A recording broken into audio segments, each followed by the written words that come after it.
Hoy los que nos vean por el canal de YouTube dirán, ¿qué es esto que tiene el pastor aquí detrás? Y es que ayer las hermanas de Labradores del Reino, invitadas que vinieron también de otros lugares, tuvieron una reunión de mujeres con propósito y precisamente trataba de la visión de Águila, en la cual hubo una enseñanza preciosa. Por eso es que hoy a mis espaldas tengo este águila tan maravilloso. Y las hermanas aprendieron mucho. Amén. Pero hoy el Señor se conoce que quiere contribuir a algo más grande todavía.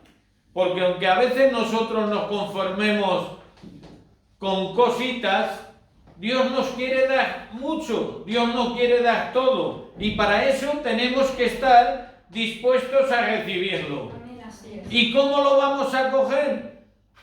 Pues yendo allí donde el Señor nos trae, que es en este caso a la iglesia del Señor. Amén. Hoy aquí en Labradores del Reino todos los que estamos. ¿Y qué es lo que nos trae de especial, como siempre, el Señor? Porque cada día para el Señor es especial y tenemos que buscar nuevos horizontes, porque nosotros no podemos bajar nunca la cabeza. Nosotros, nuestra mirada tiene que estar fija en el horizonte, y el horizonte es Cristo. Amén. Y hoy el Señor nos pregunta, ¿qué es el título del mensaje de hoy? ¿Verdaderamente tienes gozo? Qué importante, ¿no? Saber si uno tiene gozo o no. Pero os diré algo, no me cabe en absoluto la menor duda que por regla general las personas no tienen muy claro qué significa el concepto de gozo en toda su plenitud. ¿Cuántas veces y más, no, en estos tiempos modernos hemos oído a la juventud decir, ¡qué gozada! ¡Qué bien me lo he pasado! ¿Eso es gozo? No. Hay palabras que, aun a pesar de siendo diferentes, el significado de ellas para muchos dicen que es el mismo. Por ejemplo, vamos a ver, alegría. ¿Cuántas veces habremos dicho, qué alegre estoy? ¿A que sí?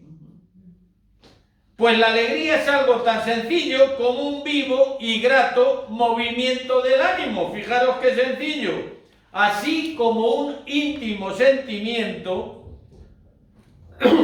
de satisfacción. ¿Por qué? Porque cuando uno está alegre está satisfecho, ¿verdad? Pero tenemos otras palabras. Y de la alegría pasamos a la felicidad, y la alegría, a diferencia de la felicidad, carece de permanencia y continuidad. La felicidad no es eterna. Es decir, que la felicidad podríamos decir que es un estado de satisfacción y contentamiento, quizás por un largo tiempo. Luego está el gozo, que muchos lo asocian, entre comillas, a una buena juerga. ¡Qué gozada! Que es la frase que os decía al principio, ¿no? Quien asocie estas tres palabras a una misma cosa y dándole el mismo significado y valor, sin duda se encuentra en un grave error. Y no digamos ya, sobre todo, esta última palabra, gozo.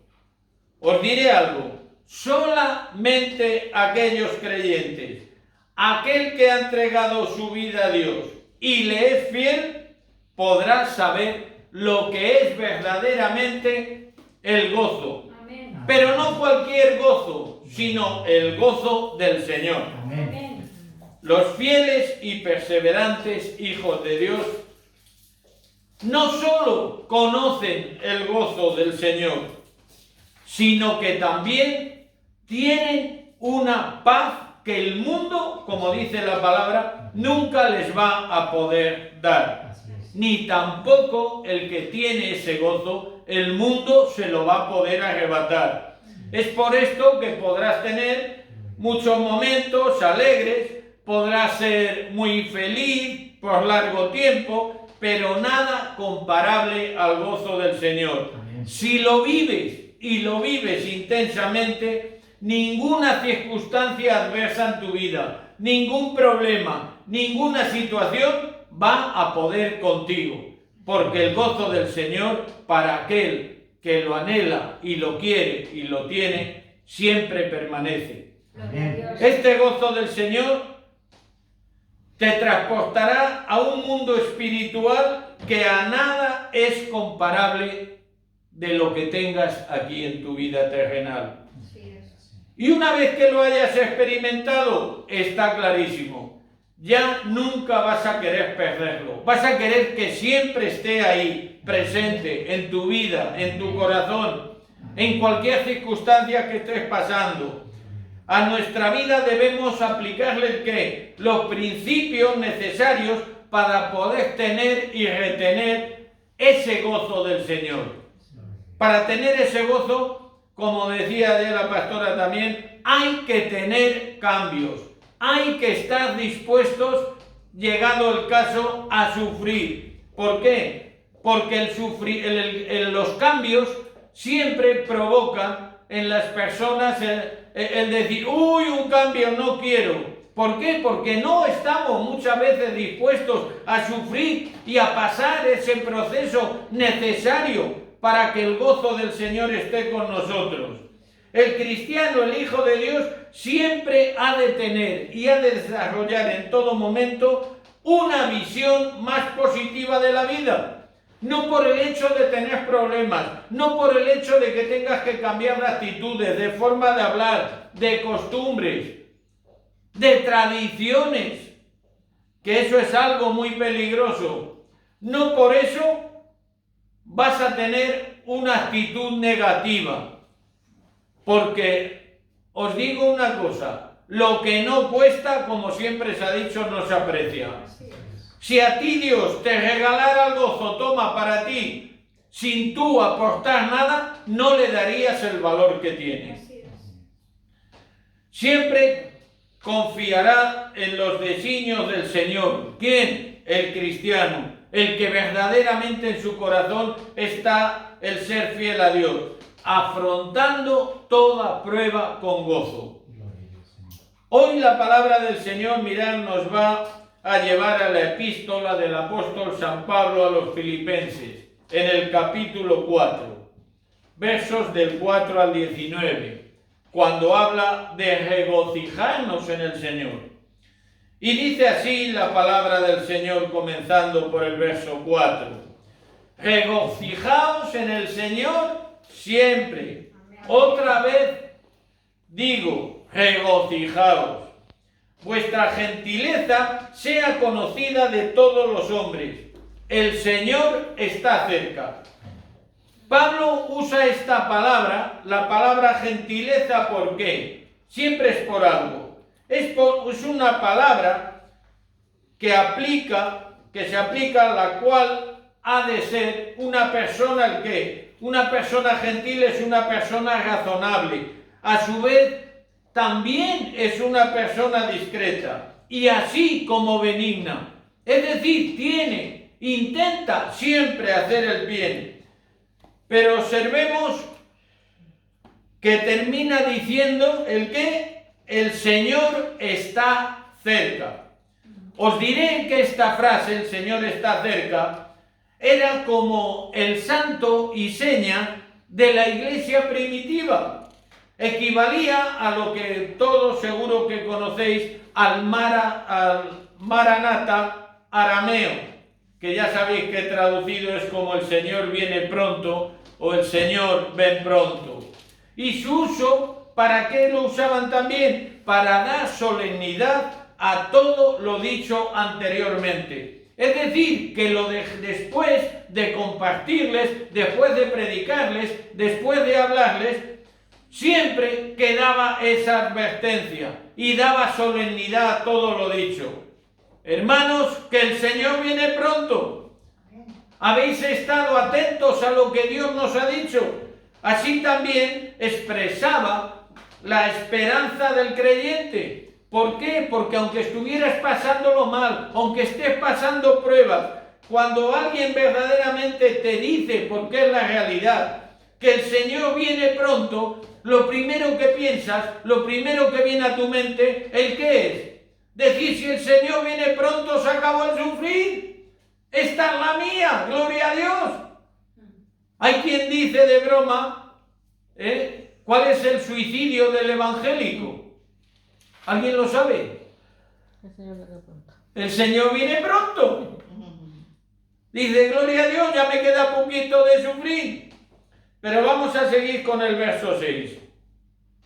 Dice, por nada estéis afanosos, sino sean conocidas vuestras peticiones delante de Dios en toda oración, ruego con acción de gracias.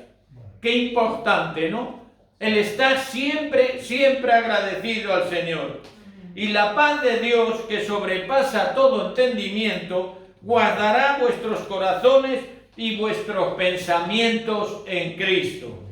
Por lo demás, hermanos, fijaros ahora lo que os dice.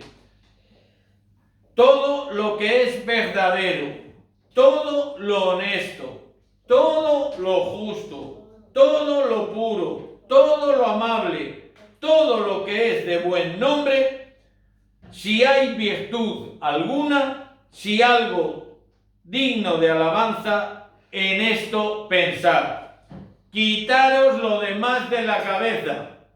Solo pensad en esto, nos dice el apóstol Pablo. Pero vamos a ver un poquito más detenidamente, fijaros en las palabras que emplea el apóstol Pablo. Todo lo honesto. Si vamos al original, la palabra senma se refiere a las cosas respetables, honrosas y dignas. Que esa es la actitud que tiene que tomar el Hijo de Dios. Resumiendo, habla de decoro, habla de respeto y así mismo es lo que debe de tener el cristiano. Pero también nos dice todo lo justo. ¿Y eso qué es? Para esto se emplea la palabra también en el original griego, dikaios, que significa justo, significa honrado, conforme a las reglas y leyes. Es decir, una persona de orden, una persona equilibrada. Pero también nos habla de todo lo puro. ¿Y qué será eso de todo lo puro? Es todo aquello que el mal no ha podido alcanzar. ¡Qué maravilla!, ¿no? Poder hablar de todo aquello que el mal no ha podido alcanzar. Poder tener siempre esos pensamientos en nuestro corazón, en nuestra mente. Es decir, la palabra aquí adquiere un sentido moral. Y creo que todos debemos de saber lo que es una persona moral. Y aquí también lo último acaba diciendo, todo lo amable. Gloria a Dios. Lo amable es todo aquello que inspira amor. Si yo soy amable con vosotros, con cualquiera, lo que estoy destilando es amor. Alguien que no tiene amor no puede ser amable, es imposible. Es una persona agria, es una persona desagradable, con malos gestos, con malos modos, con malas palabras. Y aquí lo que utiliza también en el original es la palabra griega prosfiles, que ahora os diré. Es todo aquello, está relacionada con el amor llamado filia. ¿Os acordáis la semana pasada cuando hablábamos de los 4 tipos de amor? Eros, filia, filotenia y ágape, el amor más importante, el amor que solo viene de Dios y que es genuino, no hay otro igual. Pues aquí habla el apóstol de la palabra filia, que es amor entre amigos. Es otro tipo de amor diferente. No es el amor de los esposos, no es el amor fraterno de padre, y muchísimo menos el amor ágape que solamente viene de parte de Dios. ¿Con esto qué hace? Nos da a entender que el cristiano ha de tener decoro y, por supuesto, respeto por sí mismo. Porque alguien que no se respeta a sí mismo difícilmente puede respetar a los demás. Y seguimos con el verso 9. Lo que aprendisteis y recibisteis y oísteis y visteis, ¿en quién? En mí. Esto haced, y el Dios de paz estará con vosotros. En gran manera me gocé en el Señor de que ya al fin habéis revivido vuestro cuidado de mí, de lo cual también estabais solícitos, pero os faltaba la oportunidad. Luego veremos por qué. No lo digo porque tenga escasez, dice el apóstol Pablo, pues he aprendido a contentarme cualquiera que sea mi situación. Amén. Sé vivir humildemente y sé tener abundancia en todo, y por todo estoy enseñado, así para estar saciado como para tener hambre, así para padecer necesidad. Dile al hermano que tienes al lado, a mí me pasa lo de Pablo, yo también. Estoy acostumbrado a tener, a no tener. Gloria a Dios. Y entonces, ¿Pablo qué le pasaba? Que se regocijaba en esto, ¿por qué? Porque sabía que el Señor estaba con él. Amén. Y aunque lo pasara mal, aunque lo pasara bien, aunque tuviera hambre, aunque no tuviera, aunque tuviera frío, aunque tuviera calor, él confiaba en Dios y eso le hacía tener ese gozo. Amén. Es muy importante el destacar que Pablo, fijaros, no considera su contentamiento con un conocimiento al que él había llegado, ni muchísimo menos. Pablo no lo relaciona, uy, qué listo soy, solo sé que no sé nada, que decía el otro, no. Pablo sabía todo lo referente. ¿A quién tenía que agradecerle todo? Él sabía lo que había. Él no se daba la gloria a sí mismo. No es decir, mirad, al final he llegado a este conocimiento, no. Más bien como un gran secreto que el Señor le había dado a conocer. Todo eso le vino revelado por Dios. No dice, mirad todas las experiencias, todo lo que he aprendido. Pablo no está diciendo eso, le está diciendo que Dios le ha permitido tener ese conocimiento de todas esas cosas. Porque mirad, aun la experiencia más mala que podamos tener en la vida, ¿queréis que os diga una cosa? Dios la va a usar para que ayudes a otro. Amén. Amén. Dice en Filipenses el famoso texto, Filipenses 4:13, que dice, todo lo puedo en Cristo que me fortalece. Amén. A ver, repetidlo conmigo. Filipenses 4:13. Todo lo puedo en Cristo que me fortalece. ¿Os lo habéis creído? Pues gloria a Dios. Eso es lo importante. Porque si os lo habéis creído, muchas actitudes van a cambiar. No va a haber tristeza, no va a haber pena, no va a haber depresiones, va a haber alegría, va a haber gozo. ¿Por qué? Porque Cristo es el que nos fortalece. Amén. Amén. Y sabéis también vosotros, oh filipenses, que al principio de la predicación del Evangelio, cuando partí para Macedonia, ninguna iglesia participó conmigo en razón de dar y recibir, sino vosotros solos. Mucho, hermanito, pero Pablo al final, cuando se quiso dar cuenta, solo los filipenses fueron los que le echaron una mano.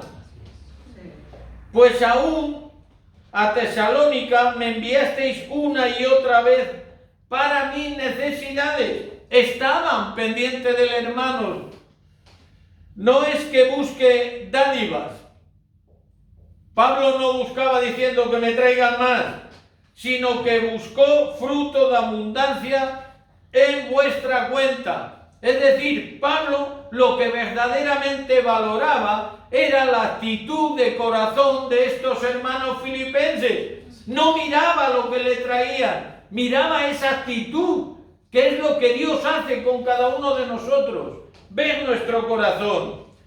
Pero todo lo he recibido y tengo abundancia. Estoy lleno, habiendo recibido de Epafrodito lo que me enviasteis. Olor fragante, sacrificio acepto, agradable a Dios. Gloria al Señor. Y dice, mi Dios pues suplirá todo lo que os falta conforme, nada más ni a nada menos, mirad lo que dice, a sus riquezas en gloria en Cristo Jesús. Amén. Amén. Dicho de otra manera, para que todos lo entendamos, Dios les suplirá todo cuanto les haga falta, todo cuanto necesiten, pero no de cualquier manera, no.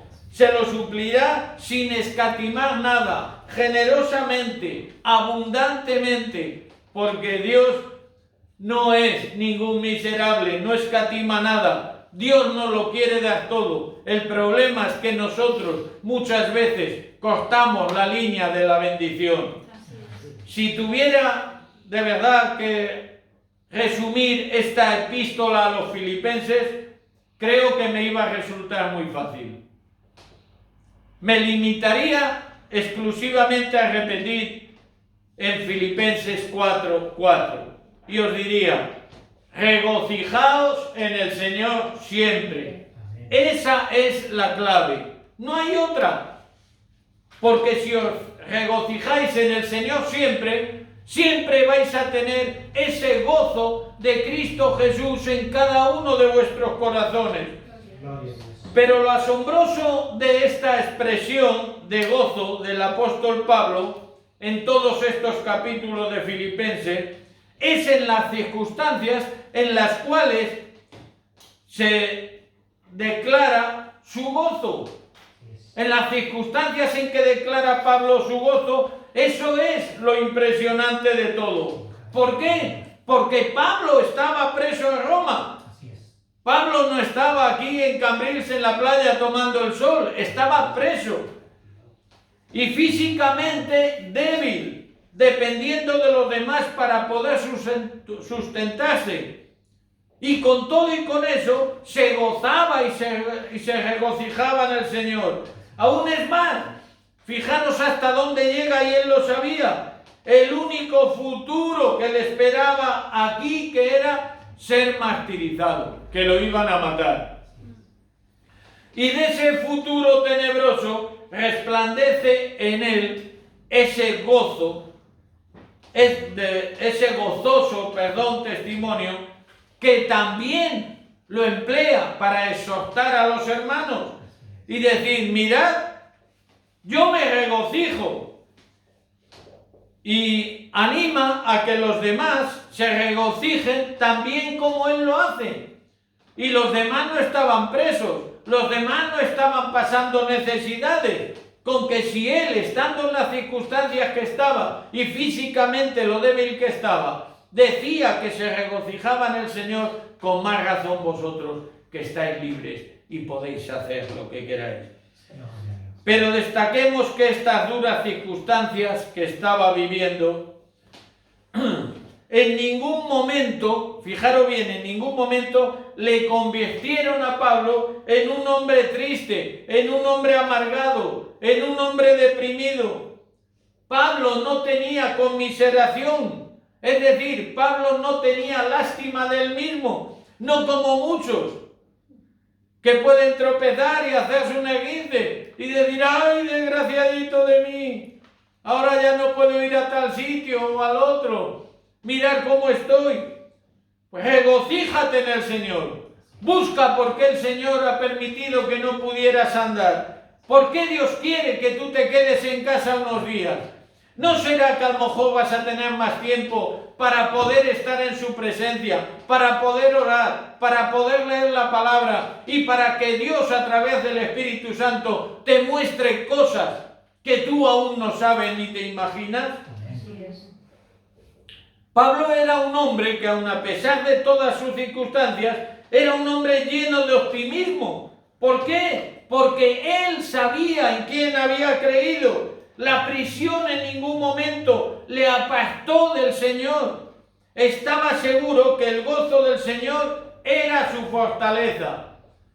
Cuanto peor estaba, más cerca quería estar del Señor. Nunca a veces uno echa medio estornudo por ahí, ¡ay, no voy al culto! Que me he pegado 4 estornudos, no vaya a ser que contagie a la mitad de los hermanos. Sobre todo de tu ánimo, Dios te libre. Si vas a venir a traer depresión, quédate en casa y ora. No contamines el ambiente espiritual de gozo y regocijo que Dios quiere que tengamos. Amén. Entonces, ¿cómo dirías tú que te sientes ahora? ¿Triste? ¿Feliz? ¿Gozoso? Y lo más importante, ¿sabes la causa de cualquiera de esas circunstancias? Tengamos en cuenta que tal vez estés como Pablo. El gozo del Señor es tu fortaleza. Amén. Amén. La felicidad, no dudéis que depende siempre de circunstancias externas. Pero en cambio, el gozo es una actitud interna. Es decir, que depende de ti si realmente quieres tenerlo o no tenerlo. Si por un momento tuviera que resumir las veces que Pablo se goza, en los 4 capítulos de esta epístola a los filipenses, encontraría 4 grandes razones en principio para imitar a Pablo, porque son razones de gran calado e importancia. Os pondré 4 ejemplos muy sencillos. En el capítulo 1 de Filipenses, el gozo en la oración. ¿Nosotros nos gozamos cuando oramos? El que ore. El poder compartir el Evangelio, la predicación de Cristo, el propio gozo de Cristo. En el capítulo 2 de Filipenses, la unidad en el amor en el Señor y en pensar el gozo de sacrificarse por los demás. ¿Verdaderamente estamos dispuestos a sacrificarnos con los demás? Porque eso es uno de los gozos que Pablo nos dice en el capítulo 2 de Filipenses. Y por último, en el capítulo 3 y 4, el regocijo en Cristo Jesús, el regocijo en el interés y en el cuidado de los demás por nosotros. Gloria a Dios. ¿Os podéis imaginar cuál sería nuestro gozo el día que tengamos que comparecer ante el tribunal de Cristo y podamos, y Dios nos permita, llegar a ver a todos aquellos que un día les hablamos, que un día les testificamos de Cristo? ¿Cuál sería nuestro gozo, verdad? Esto trae a mi memoria el Salmo 126:6, cuando dice: irán dando y llorando el que lleva la preciosa semilla. Amén. Tú y yo tenemos que ser portadores de esa preciosa semilla. Amén. Y sigue: mas volverá a venir con regocijo, trayendo sus gavillas. Todos tenemos que presentar al Señor nuestro fruto. Entonces vamos a pensar, a día de hoy, porque no sabemos si el Señor va a venir en 2 horas, dentro de 5 minutos o dentro de un mes. Si ahora mismo viniera el Señor, ¿qué fruto le podríamos dar cada uno de nosotros? Pero existen también, desgraciadamente, cosas capaces de robar el gozo, tanto a las personas como a las congregaciones. Y contra ellas hemos de luchar y eliminar tales cosas, tales como que la falta de unión. Eso elimina el gozo del Señor. Los celos también. Falsos maestros con sus doctrinas, que los hay. Pero también las pruebas. ¿Cómo afrontamos nosotros, cada uno, las pruebas que tenemos? Nuestros problemas. Porque según cómo lo afrontes, el problema te va a robar ese gozo. Y precisamente mirar el ejemplo de Pablo. Cuanto más problemas tenía, cuanto más débil estaba, cuanto peor era su situación, ya no dice que se goza, se regocija más todavía. Y entonces todas estas circunstancias que nos puedan pasar intentarán que te rindas. Como que persecuciones, tribulación. Antes os decía que había una frase aramea que era el santo y seña de la iglesia primitiva. ¿Os acordáis? Maranata. El Señor viene pronto. El Señor se aproxima. Solo, fijaros, el pensamiento ya les infundía el ¿qué? Aliento a los creyentes, como decía. Solo de pensar que el Señor va a venir ya pronto, ya estaban impacientes, ya se les olvidaban todos los problemas. Ya no miraban si tenían aceite para las lámparas, porque hoy lo que no hay es muchas veces euros para pagar el recibo de la luz, pero es igual. Tengas la bombilla encendida, tengas la bombilla apagada, el Señor va a venir y no va a ver si tienes fluorescente, si tienes LED o tienes una vela. Va a ver qué es lo que verdaderamente alumbra tu corazón y el mío. Y esta frase de Maranata era un auténtico refrigerio para el espíritu abatido por las duras pruebas de Pablo. Y también tiene que serlo para nosotros. Pablo también exhorta a los creyentes a estar unánimes en el Señor. La unidad en el cuerpo de Cristo, en la iglesia, es fundamental. Las diferencias nunca han de separar a las personas que tienen el mismo sentir en Cristo. Todos no pensamos igual, pero sí todos creemos en un mismo Dios. Por lo tanto, las pequeñas diferencias que haya no han de apartarnos de nuestros hermanos. Todo lo contrario, si estamos en un mismo espíritu, que sea de verdad. Así es. Por tanto, no hemos de tener celos los unos con los otros. Hay algo que está muy claro. Cuando existen, aunque sean pequeñas disensiones, riñas entre hermanos en la fe, estas afectan al ambiente espiritual de la congregación y no precisamente para bien. Eso trae como consecuencia el ¿qué? Obstaculizar el gozo del Señor en la congregación. Tanto personas a nivel particular como congregacionalmente, con sus correspondientes consecuencias espirituales que las tienen. Pablo pide a los miembros más maduros, miembros maduros espiritualmente, su intervención y así poder poner orden.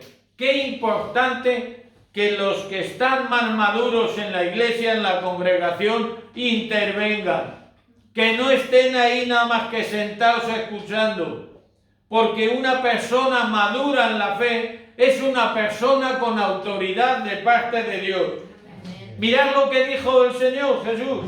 Bienaventurados, ¿quién? Los pacificadores.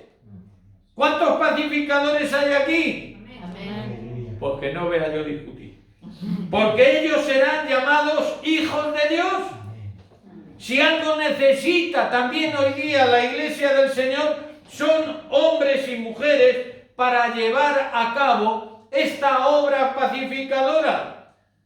¿Y cómo se empieza una obra pacificadora?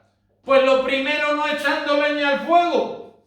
Si vas a poner paz, diciendo, no, pues deja la Pepita, porque ya sabes cómo es la Pepita, ¿qué me vas a contar a mí? Pero déjala, que somos hermanitos en la fe. No, ora por Pepita, ora por Manolo, ora por Juan, que el Señor lo toque y a través del Espíritu Santo lo cambie.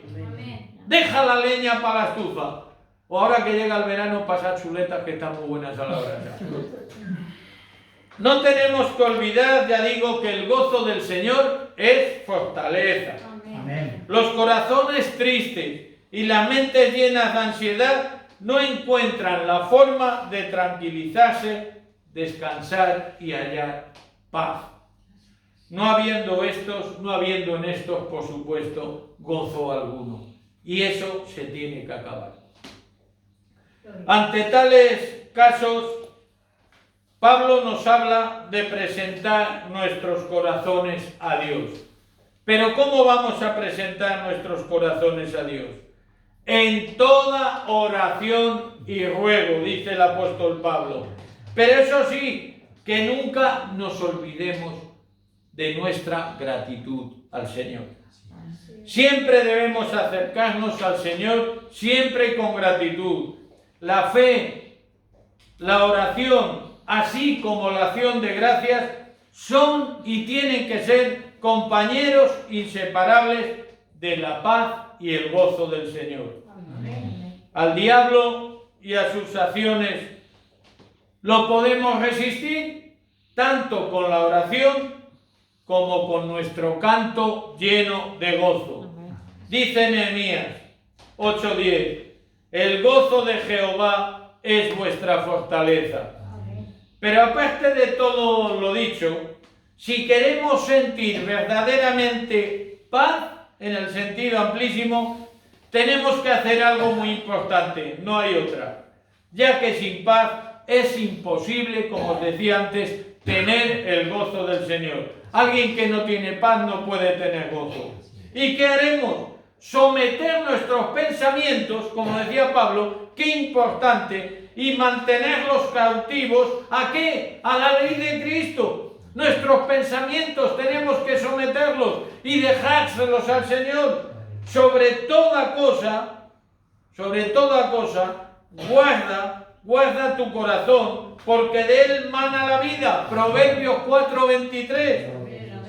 Porque cuál es el pensamiento, tal es él. Proverbios 23:7. Para tener el gozo del Señor, también tenemos que aprender a dominar nuestra mente. Qué importante, ¿verdad? Tenemos que dominar nuestra mente para poder tener el gozo del Señor. Porque si no dejas cautivos tus pensamientos al Señor, hay alguien que te va a meter otros pensamientos que desde luego gozo no te va a traer, y todos sabemos a quién me refiero. En el verso 8 nos habla de los buenos pensamientos. Yo te aseguro que nuestra mente la podemos controlar. ¿Pero cómo?, te preguntarás. Os diré algo. Primero, haz de admitir que tienes un problema y no busques excusas para los malos hábitos. Si no admitimos que tenemos un problema, difícilmente vas a poder someter ni pensamientos ni nada, si no eres consciente de tu realidad. 2. Hay que ser conscientes que solos no podemos, si lo intentamos. Nosotros solos no podemos ni intentarlo, el someter esos pensamientos. No olvidemos que el enemigo, que el Señor lo reprenda, es más fuerte que nosotros. Entonces, ¿qué tenemos que hacer? Yo en mi voluntad está, pero yo solo no puedo porque el enemigo es más fuerte que yo. Entonces, ¿qué tengo que hacer? Tendré que buscarme a alguien, un aliado, ¿no? Entonces piensa que si nos aliamos con alguien que Jesús nos dejó cuando ascendió a los cielos, al Espíritu Santo que mora en nosotros, tenemos la batalla ganada. Amén. Pero por el hecho de aliarnos con el Espíritu Santo que mora en nosotros, sí, pero no por ese hecho, sino una vez que te has aliado, le tienes que dar la dirección a Él.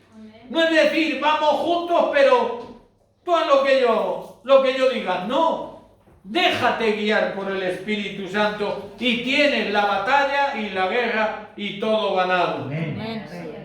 Y 3, todo aquello que te provoque malos hábitos, elimínalo. Todos sabemos qué es lo que no nos conviene. Quitémoslo de nuestra vida. Y hay que rechazarlo con firmeza, con autoridad, porque esa autoridad Dios ya nos la ha dado. Amén. Haremos lo que Pablo en este caso nos dice. Centrar nuestros pensamientos en las cosas que son buenas. Amén. Cada día tienes que renovar y aumentar tu consagración a Cristo. Entrégale ya a Él tus pensamientos y hábitos y no dudes que Él hará. Estoy seguro, hermanos, que la batalla más dura de ganar en la vida de un cristiano es el dominio de nuestra mente. Aparte de que la palabra en Santiago nos hable de la lengua. Que la lengua tiene tela, ¿verdad? Con lo chiquitita que es, tiene un peligro.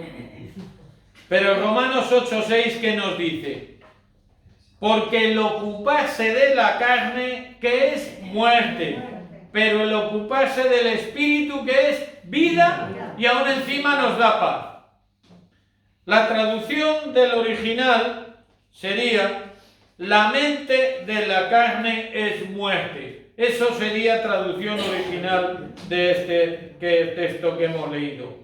La palabra carne se usa para describir al hombre natural con todas sus debilidades, tanto físicas, intelectuales como morales. Os pondré un ejemplo muy sencillo. Nos vamos a ir a Génesis 5. Dice: y vio Jehová que la maldad de los hombres era mucha en la tierra, y que todo designio de los pensamientos del corazón de ellos eran de continuo solamente el mal, la mente. Y esto ocurrió, como todos sabéis, ¿verdad?, en los días de Noé, comenzando por los problemas de los hombres, por su vida mental, por los pensamientos que tenían, que nada tenía que ver con lo que Dios quería que pensaran. Es por esto que Pablo insiste en todo momento en rechazar todos esos pensamientos malvados que no vienen en ningún momento de parte de Dios. Y nos invita a llenarlo ¿de qué? De buenos pensamientos en nuestra mente. Según lo que pienses, no lo vas a pasar muy bien. Por esto nos decía Pablo: pensar en lo verdadero, recordemos, en lo honesto, en lo justo, en lo puro, en lo amable, lo que inspira amor, lo que es de buen nombre, todas las cosas dignas de elogio. Y todo lo que viene de parte de Dios es digno de elogio, de gloria y loor. No olvidemos que la mente es la puerta que da acceso al corazón. Si tu mente es espiritual, sabe lo que es adorar, cantar y orar en el espíritu. Un hombre, una mujer espiritual. Y todo esto trae consigo plena confianza en la palabra de Dios. Observemos que Pablo ya no se conforma con presentar, enseñar a los filipenses la verdad de Dios. Pablo ya no se conforma con eso. Él va más allá, apoyándoles con su propio testimonio. Él les puede decir todo esto, pero Pablo dice, es como si le dijera: y si no lo habéis entendido, mirad lo que yo hago. Ahí tenéis un ejemplo. Gloria a Dios. ¿De qué sirve predicar mucho si luego lo que predicas no va avalado por tu forma de vivir, por tu propio testimonio? Yo siempre os he dicho, que predicaciones la gente puede escuchar a millones, pero realmente ¿cuántos testimonios dignos de elogio y de imitar se ven? Es la mejor predicación que hay, el testimonio tuyo y mío que demos al mundo y a los propios hermanos, por supuesto. Es de pura lógica. No podemos pretender que a la hora de tratar a aquellos a los cuales ministramos hagan lo que dice el dicho: haz lo que yo digo, pero no hagan lo que yo hago. Pues vaya un testimonio, hermanito.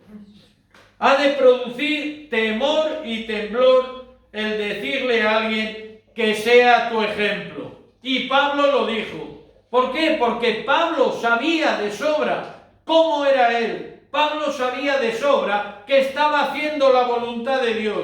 Y cuando alguno de nosotros le podemos decir a otro hermano, a otra hermana, haz lo mismo que hago yo, tienes que estar muy seguro de parte de Dios que lo que estás haciendo es la voluntad de Dios. Aprendisteis y recibisteis y oísteis, decía Pablo. A estas cosas Pablo añade, ¿visteis en mí? Pues eso hacéis. Hay algo indudable. Todas las lecciones que puedas dar siempre serán mucho más fáciles cuando puedas demostrarlo con tu propia vida, con tu propio testimonio. Resulta más fácil decir, hagan, y si el que lo dice lo está haciendo, lo van a hacer. La paz y el gozo del Señor siempre va a estar presente en aquellos que se esfuercen por tener pensamientos santos, que los pensamientos impuros tenemos poder y, como hemos oído, con la ayuda del Espíritu Santo para quitárnoslo de nuestra mente y procurar llevar en todo momento una vida en santidad, hallarnos en el camino de la perfección. Vemos también cómo Pablo elogia la fidelidad de los cristianos de Filipos. La iglesia de Filipos había perdido el contacto por 2 años con Pablo después de su arresto en Jerusalén. No le habían podido ayudar a Pablo, pero ahora por medio de Epafrodito, este hermano, le pudieron mandar una ofrenda de amor. Hay algo también importante. Pablo se sentía muy feliz por todo cuanto habían hecho por él. Pero como os decía antes, no por las ofrendas o lo que le hubieran llevado, sino por ver la actitud de corazón de los hermanos. Pero por eso digo, su mayor felicidad radicaba que por cuanto habían ministrado a un siervo de Dios, habían ayudado a Pablo. También participarán de la recompensa que acompañará a esta labor por parte de Dios. Dios todo lo recompensa. Para Dios nada queda en el olvido. Pablo habla del contentamiento y ahora declara, sé vivir humilde y tener abundancia, en el verso 12. Pero hay algo fundamental, hermanos. Hasta que Pablo no se puso en las manos de Jesucristo, como todos sabemos, no pudo aprender el secreto del contentamiento, que ahora nosotros lo estamos viendo y lo estamos aprendiendo, ya lo sabíamos. El secreto del contentamiento, el secreto del gozo, el secreto de la felicidad, ¿cuál es? Tener a Cristo en tu corazón. Amén. La fe no se sustenta si se basa en lo que podemos hacer en nuestras fuerzas.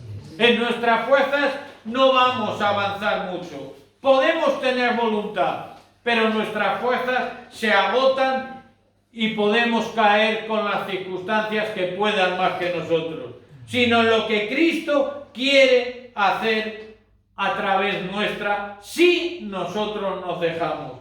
Eso es lo que nos sustenta.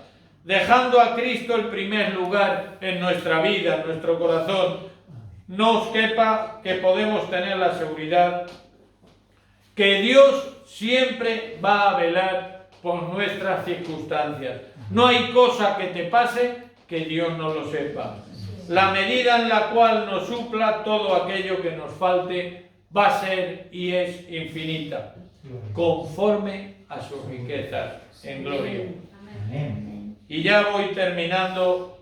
Solo una pregunta. ¿Buscas la felicidad? ¿Sí?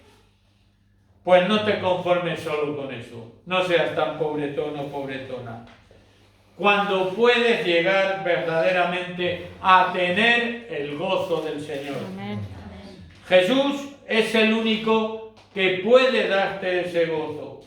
La felicidad, como os decía, depende de cosas externas, pero el gozo procede de nuestro interior. Y os diré algo, Jesús es el único que nos puede transformar de dentro hacia afuera. Amén. Si tú le aceptas hoy de corazón, podrás conocer la verdadera fuente del gozo, así como la felicidad verdadera. Se acabó el seguir perdiendo más tiempo. Hoy no dudéis que es el día.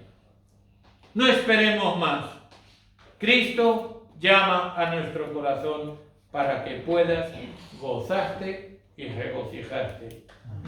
Ábrele la puerta. ¿Estás dispuesto? Porque si estás dispuesto, ese gozo no lo vas a obtener con nada de lo que hay aquí en la tierra. Que Dios os bendiga. Amén. Amén.